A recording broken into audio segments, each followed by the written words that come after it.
साहित्य लहर में आपका स्वागत है। आज आप सुनेंगे मालती जोशी जी की कहानी अपहरण। कहानी शुरू करने से पहले अगर आपने मेरे चैनल को सब्सक्राइब नहीं किया है तो सब्सक्राइब कर लीजिए। आपका हर एक सब्सक्रिप्शन मेरा मनोबल बढ़ाता है। धन्यवाद। आइए कहानी सुनते हैं। गाड़ी बड़ी देर से एक ही स्थान पर रुकी हुई थी। मैंने चादर से मुंह निकाल कर देखा। सामने वाली बर्थ पर श्रीमान उठंगे से बैठकर खिड़की के पार देख रहे थे। हालांकि इसी कंपार्टमेंट की खिड़कियों से बाहर ज्यादा कुछ नजर नहीं आता। कौन सा स्टेशन है? मैंने उम्मीदी आवाज से पूछा। शायद राउरकेला है। क्या? कितनी जोर से चीख रही हो, सुनाई नहीं दिया क्या? सुनाई नहीं दिया तभी तो। भगवान, क्या तुम भी अपनी बुआ की तरह ऊंचा सुनने लगी हो? दया करना देवी जी, वो 4 दिन के लिए आई थी तो मेरा गला सूख गया था। तुम्हारे साथ तो मैं पागल हो जाऊंगा। आप है ना, मुझे एक अच्छा सा हियरिंग एड ला कर देना, फिर कोई परेशानी नहीं होगी। फालतू शौक मत पालो। कहो तो मैं तुम्हारे लिए हीरो के एक जोड़ी टॉप्स बनवा दूंगा, पर अपने कान सलामत रखो। हम लोगों की चुहल शुरू हो गई थी। याद ही नहीं रहा कि हम लोग घर में नहीं हैं, ट्रेन में हैं और इस समय रात के 3 बज रहे हैं। अपनी भूल का एहसास तब हुआ जब ऊपर लेटी महिला ने कंबल से मुंह निकालकर नीचे की ओर झांका। उस नीम अंधेरे में मैं उसके चेहरे के भाव तो पढ़ नहीं पाई, पर नींद में खलल पड़ने से उसे जो कोफ्त हुई होगी उसका अंदाजा मुझे था। लोग इतना ढेर सारा किराया अपने आराम के लिए ही तो देते हैं। मेरी उम्र का लिहाज करके उसने कुछ कहा नहीं, पर उसका इस तरह नीचे झांकना ही काफी था। मैं चुपचाप करवट बदलकर लेट गई और चादर सिर तक खींच लिया। इन्होंने 1-2 बार कुछ कहना चाहा, पर मेरी ओर से जवाब ना पाकर चुप हो गए। एक अरसे बाद ट्रेन में बैठी हूँ। इस बीच ट्रेन के कायदे कानून लगभग भूल ही चुकी हूँ। आजकल ऐसा हो गया है कि पास में जाना हो तो कार से चले जाते हैं, लंबा सफर हो तो हवाई जहाज को ही तरजीह देते हैं। मुंबई से कलकत्ता इतना लंबा सफर तो मैं ट्रेन में हरगिज ना करती, पर बाल हट के आगे झुकना पड़ा।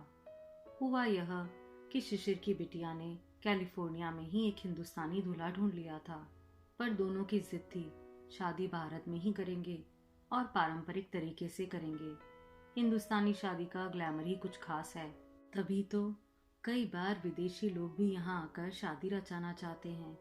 शादी तो गोवा के एक रिजॉर्ट में होनी है, पर वर पक्ष का इसरार था कि सगाई की रस्म कलकत्ते में हो, ताकि परिजन भी होने वाली बहू को देख ले। सबका तो गोवा जाना संभव नहीं है। इस कार्यक्रम के लिए अमृता भी कनाडा से सपरिवार आई हुई थी, तो नाती पोतों ने जिद कर ली कि ट्रेन में चलेंगे ताकि कंट्री को ठीक से देख सके। वैसे मैं जानती हूँ कि भारतीय रेल में एक बार सफर करने के बाद ही वे हमेशा के लिए तौबा कर लेंगे, पर एक बार तो भुगतना ही है। अत्यंत कृपावत होकर हमारे लिए AC 2 की टिकटें खरीदी गई। बाकी जनता AC 3 में सफर कर रही थी। बच्चों का तो स्लीपर क्लास में जाने का मन था, पर माँ बाप ने डपट दिया, इसलिए चुप हो गए। मैंने सिर तक चादर तो ओढ़ ली, पर नींद तो कोसों दूर जा चुकी थी। राउरकेला मेरे कानों में हथौड़े की तरह बज रहा था। इस नाम के साथ मेरा पहला परिचय तब हुआ जब MA करने के बाद मेरे लिए वर्ष संशोधन की शुरुआत हुई। राउरकेला स्थित किसी प्रोजेक्ट पर काम करने वाला यह इंजीनियर लड़का लिस्ट में सबसे ऊपर था। उन दिनों इंजीनियर्स टके के 20 नहीं मिलते थे और इस नाम के साथ अच्छी खासी गरिमा जुड़ी हुई थी। श्रीमान जी उन दिनों किसी ट्रेनिंग के लिए विदेश गए हुए थे।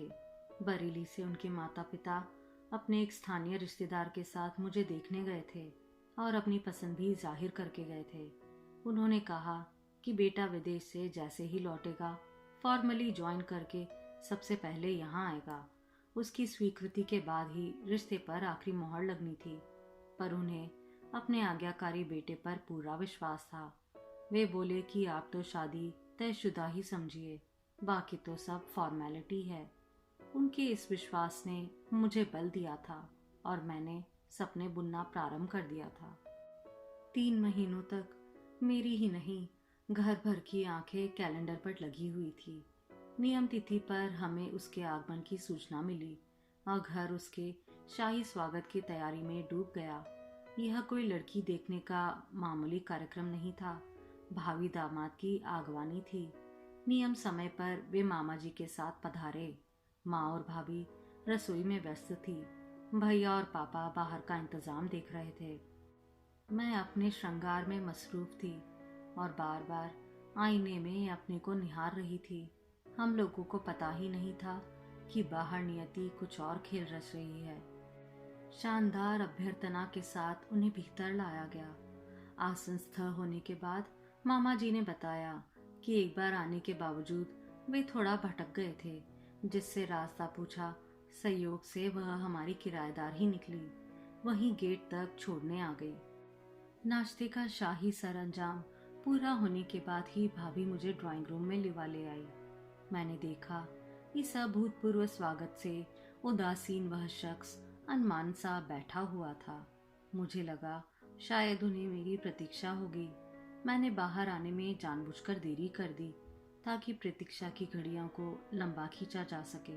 पर मेरे आने के बाद उन्होंने बस एक बार नजर उठाकर मेरी ओर देखा, फिर मेज पर पड़ी पत्रिकाएं पलटते रहे। मामा जी चूंकि एक बार आ चुके थे, थोड़ा परिचय था, इसलिए इधर उधर की बातें करते रहे। पर श्रीमान जी मुंह में दही जमाए बैठे रहे। भैया को लगा कि लड़का फॉरेन रिटर्न है। ऐसे बोझिल वातावरण में उसे घुटन महसूस हो रही होगी। उन्होंने कहा कि आप दोनों थोड़ा टेरेस पर बैठ लो या चाहो तो कार में शहर का एक चक्कर लगा लो। पापा की अनुमति लिए बिना भैया ने यह दुस्साहस कर डाला था, पर उसका यह वार भी खाली गया। दूल्हे राजा ने अपना मौन व्रत नहीं तोड़ा तो नहीं तोड़ा। थोड़ी निराशा तो हुई, लगा मेरा सारा श्रृंगार व्यर्थ हो गया। बंदे ने आंख उठाकर देखा भी नहीं, पर माँ पापा बड़े खुश हुए। कह रहे थे संस्कारवान लड़का है, उसे अभी नए जमाने की हवा नहीं लगी है। हमें तो लगता है माँ बाप ने ढेल कर भेजा होगा, क्योंकि इन्हें पहले से ही विश्वास था कि उनकी पसंद ही उसकी पसंद होगी। उसके बाद शुरू हुई लंबी प्रतीक्षा। लंबी इसलिए कि उन लोगों ने जवाब देने में बहुत देर लगा दी। सच तो यह है कि जवाब उन्होंने अपनी ओर से दिया ही नहीं। उनकी लंबी चुप्पी से परेशान होकर पापा ने ही स्थानीय प्रतिबंध से मामा जी को फोन लगाया था। मामा जी ने पहले तो ढेर सारी क्षमा याचना की, फिर प्रिय भांजे को जमकर गाली दी। बताया कि नालायक उसी लड़की पर रिझ गया है जो गेट तक छोड़ने आई थी। उसी के साथ शादी की जिद किए बैठा है, जबकि हम लोग तो यह भी नहीं जानते कि वे लोग कौन हैं, किस जाति के हैं, लड़की के पिता क्या करते हैं। हम लोग तो जैसे आसमान से गिरे। मधुरा इतनी सुंदर है, इस दृष्टि से तो कभी उसे देखा ही नहीं था। इतना भर जानते थे कि पीछे आउट हाउस में रहने वाले शर्मा जी की 5 बेटियों में वह तीसरे नंबर की है। दोनों बड़ी बेटियों की शादी हो चुकी है और बकौल माँ के उन दोनों की शादी के बाद शर्मा जी एकदम झुंझुना खोखले हो गए हैं। अपने कॉलेज की फीस जुटाने के लिए मधुरा को ट्यूशन लेनी पड़ रही है। उस शाम भी वह बच्चों को पढ़ाने ही जा रही थी। इस वज्रपात के बाद माँ ने कहनी अनकहनी सब कह डाली। भैया ने रौरकेला वालों को चुन चुन कर गालियां दी, पर पापा संत आदमी थे। उन्होंने माँ को डांटा और कहा कि उन लोगों को क्यों कोसती हो, वे तो उन लोगों के दरवाजे गए ही नहीं थे। शर्मा जी की इतनी औकात ही नहीं है, और लड़की भी बेचारी अपने रास्ते जा रही थी। यह तो संयोग ही था कि उनकी नज़रों में चढ़ गई। पापा इतना कहकर ही नहीं रुके। उन्होंने शर्मा जी को बुलावा भेजा और सारी बात बताई। शर्मा जी बेचारे पापा के चरणों में गिर पड़े और बार बार माफ़ी मांगने लगे। पापा बोले, पंडित जी, आप काहे की माफ़ी मांग रहे हैं? आपने क्या किया है और हम लोगों के लिए होता भी क्या है? यह तो सब विधि का विधान है। हम लोग नाहक ही बेटियों को कोसते हैं। हर बेटी अपना भाग्य लिखाकर लाती है। आपकी बेटी यही घर वर लिखाकर लाई थी। वहां तक तो आप कभी जा नहीं पाते, इसलिए ईश्वर ने हमें माध्यम बनाया। अब रोना धोना छोड़िए और बेटी के ब्याह की तैयारी कीजिए। ऐसे रिश्ते रोज रोज नहीं मिलते। मैं सुनीला बिटिया का घोर अपराधी हूँ। इस पाप से कैसे उबर पाऊंगा?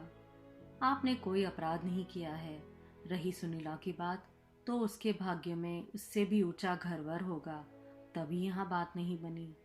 पापा के लाख सौजन्य के बावजूद वे लोग अपराध बोध से मुक्त नहीं हो सके और कुछ ही दिनों में घर छोड़कर दूसरी जगह चले गए। उस घटना के बाद मधुरा तो हमारे सामने खड़ी ही नहीं हुई। जाते समय उसके माता पिता विदा लेने आए, पर वह कहीं नजर नहीं आई। यथा समय वह विवाह भी हो गया। सुना कि वर पक्ष ने ही सारा खर्चा उठाया था।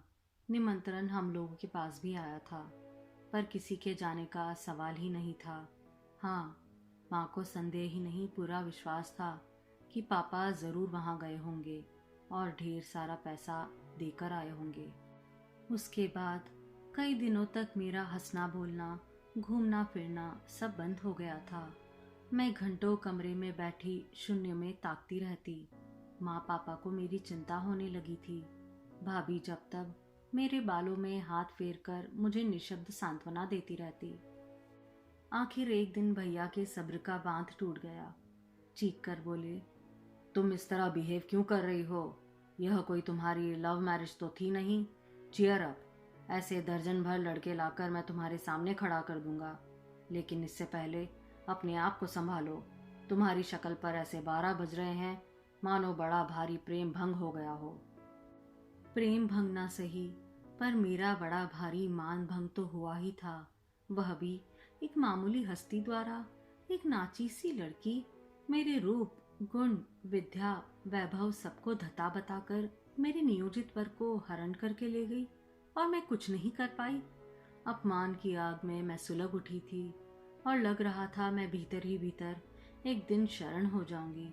यह ज्वालामुखी शादी के बाद पति के चंदन स्पर्श से ही शांत हो पाया था। पापा का वचन सत्य साबित हुआ था। मेरे भाग्य में उससे भी कई गुना अच्छा वर घर मिला था।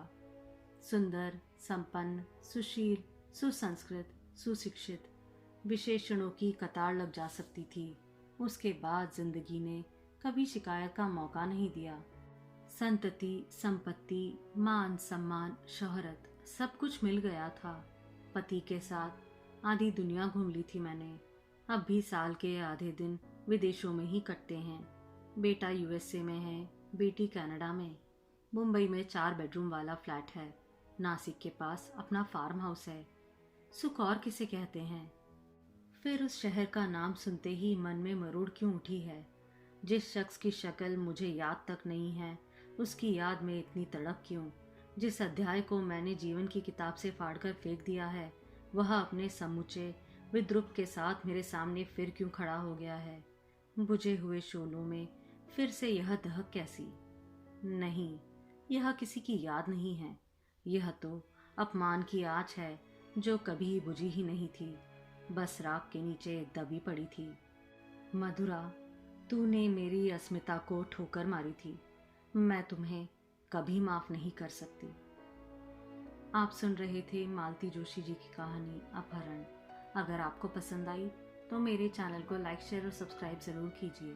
धन्यवाद।